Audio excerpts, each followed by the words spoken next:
video. Welcome back everyone. Got an exciting video today. Going to be doing a mini series. This is part 1, how to build a team. We're going to be going over the theory of lineups, stands, halo, and of course the characters to make a dominating build. Next part in the series, we'll be going over some of the builds, going around in depth, who to use and why in their respective teams, so stay tuned for that. I want to give a massive thanks to everyone in the Discord, but a special thanks to SV2 Falcon, the GOAT, for not only taking the time to help me make this video, but for the amazing work he does in the Discord. Falcon, thank you. With building these teams, it is going to be mid to late game players we are focusing on, since there is a lot of different key items like stands and halo to make not only certain builds work, but also allow builds to be more effective. For newer players, this can act as a guide to think about what type of teams you want to go down, so you can focus on those characters, stands, and holo. A note here I want to make is that Union and Hermit are generally the best characters around and make a lot of builds work. If you are a free-to-play player, you'll eventually get these characters upgraded, but you won't have the consistency available to them. However, you can slowly work on each character into your team over time. This is why I recommend upgrading characters to 9 stars or max 10 stars, unless you know for certain you are going to use them. Trust me, this will save a lot of pain later, since rollback shards aren't readily available just yet. There are 6 different lineups to use, each with their own benefits. As many characters have different targeting, for example, Bujarati is single target and Chikolata targets the back row. Depending on what team you are fighting, you can adjust as such. For example, fighting Chikolata, you can use lineup 5 to minimize damage to your team. However, it's not really necessary if you have good support and healing. If you are using a team that comprises of 2 tanks, 2 damage, 2 healers, you'll use potentially lineup 3. In general, the better lineups to use is lineup number 1 or lineup number 2. There are many different team compositions you can go for. Here I'll be explaining it like this: tank slash DPS slash healer. This will be important for later. For example, if I say 1-4-1, that means 1 tank, 4 DPS, 1 healer. To check what role someone is, you can see it here in this tab. You click this button and you can go through the characters and see for yourself what roles each character play into best.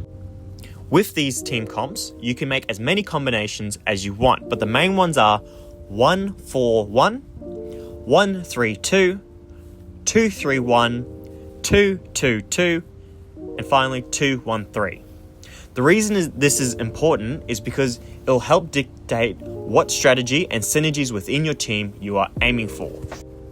Unit bonuses. If you have multiple the same type of unit, Valor, Morale, Wit, Union, or Hermit, you'll get an overall bonus to your team.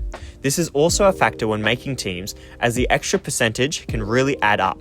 It is more effective to have multiple of the same units than having 5 different ones. Now, probably the most important part when making a team. You want to have synergies of the same effects and abilities as most debuffs stack.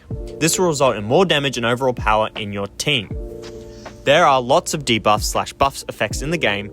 Here are the main debuffs: bleed, disease, poison, burn, and different variations of slow slash freeze, and versions of armor break. To improve characters' damage, it is important to synergize them with other characters that does the same. For example, the burn duo, Avdo and Nerencia, have burn procs in their kit.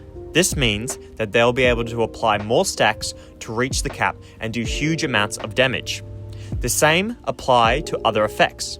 You want to combo them together. If you were to make a bleed team, you would want to use characters to proc bleed. For example, like Vamp Dio, Risotto, Diavolo, and Mista. Spreading many different effects through your characters will give you less stacks and overall less damage you could be having. This comes into stands and halo and why they are so important. They are very effective and useful in your team. You want stands that synergize with your team. If you were to run a disease build, having a stand like Death 13 allows you to apply more disease stacks, which will really help out. The same applies with halos. One thing to mention is that you can also go outside normal team rules. You can go with a 1-5-0 with healing through stands and Hallow. This will allow you to do more damage and supplement your healing through these stands and Hallow. To give you an example of a bleed build, you could have Mista, Risotto, Diavolo, Vamp Dio, Funny Valentine, and Bujarati with GER as assist.